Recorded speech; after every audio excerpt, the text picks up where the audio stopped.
I just think chickens are inherently funny creatures, and I just want, as a human being, to be quite cruel to them. When I was a baby, I was left at the end of my garden, and behind the garden there was a chicken farm, so I famously clucked rather than spoke as a child, and I think that brought out my deep hatred for chickens. Peter Molyneux may have a hatred of chickens, but definitely has a love for video games. With over 4 decades of development under his belt, chances are that you've played one of the many games he's responsible for. Theme Park, Dungeon Keeper, Black and White, all 3 Fables, and now with Masters of Albion, he's putting all of that experience into his latest big project. I never want to stop making games, but I have to be a realist. You know, I'm 65, my lifestyle sucks. I overeat, I still smoke, drink alcohol. I can't go on like that, so, you know, something's gonna happen. You know, I really want to make one more game, one more epic game. And what should that be? Masters of Albion is a god game, which is hardly surprising seeing as it's coming from practically the godfather of the genre. Part city builder, part RPG, part third-person action, it looks set to combine some of the most memorable aspects of Molyneux's vast library. So I went back and I looked at Dungeon Keeper and came up with a list of things that I loved from Dungeon Keeper. I looked at Black and White and came up with a list of things that I loved from Black and White, and I looked at Fable and came up with a list of things that I loved from Fable. And I asked myself, well, can I blend all these things together and create a god game? But what is a god game? The definition can vary depending on who you speak to. One thing is at the very core of the genre to Molyneux, however, the freedom to play how you want to. For me, a god game should be about giving the player freedom and the sense of power. And power turns out not just to be about destroying things and blowing things up. Power is equally about creating things and lots of choices and lots of consequences. So what Masters of Albion is an open world god game.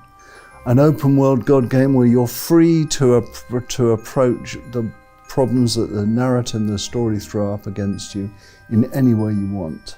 And that freedom within that story, I think, makes the game pretty unique. I think my realization after, all these years is I don't want to create a game which forces you, the gamer, to be a certain sort of player. I want you to think, well, I'm not interested in God mode. I'm interested in possession mode. I'm interested in fighting. I'm interested in creating the armor and the weapons that my hero is going to use in possession mode. That's fine, and you can play the majority of the game in that third-person view, which is fantastically exciting. And where I find the game really interesting is when you combine God mode and third-person mode. And so you can get, in possession mode, you can get your hero to a certain location, you can release your hero, he'll hopefully intelligently do what you want to do while you support him in God mode. That's the Fable side of the game, the exploration. There's a huge leveling up tech tree for your hero and your god powers. There's hundreds of elements to that tech tree. Then you've got the city building element. Yeah, I've had city building games and I love city building games. I love playing city building games, but I get frustrated when I have to put this building in this spot. Well, now it's completely up to you, the player. You can design whatever building you want, and these buildings have functions. So you can make buildings that's a farm and a mill and a factory and a pub and an inn and a housing block, and it can be one monstrous building.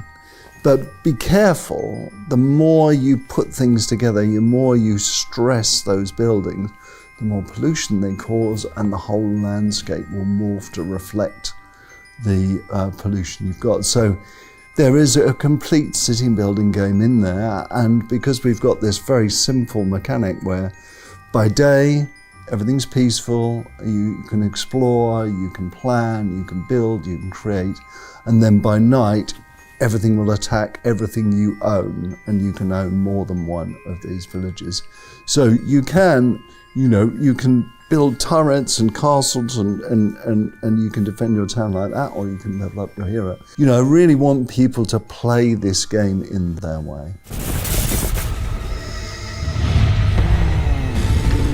Masters of Albion is shaping up to be the greatest hits of Molyneux's work so far, a magnum opus of sorts that looks at what made each game shine so brightly, and reinvents those ideas for the present day. So in Dungeon Keeper, I loved the hand, I loved being able to pick things up, I loved being able to possess things, but it didn't feel like they comfortably lived together.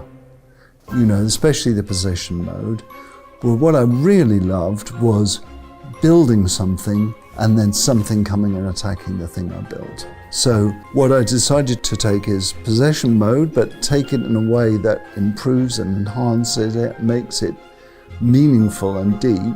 The rhythm of building and being attacked, and the ability to interact with different characters in different ways, as well as building. In Masters of Albion, possession enables you to play the game rather like the Fable combat system. So when you're in possession mode, you can use magic and you can use fighting. You can blend the two styles together. And crucially, when you're in possession mode, you can possess almost anything. You can possess a chicken, of course. Then we come to black and white. I loved the hand. I think that was a real improvement from the Dungeon Keeper hand. I love the freedom to be able to pick things up and throw things, even though in black and white the physics system wasn't really robust as it should have been. So throwing often felt clumsy and a little bit clunky, but in today's world we've got the tech that allows us to do that. I loved the open world feel of it. I could go over here and do something here, or I could go over here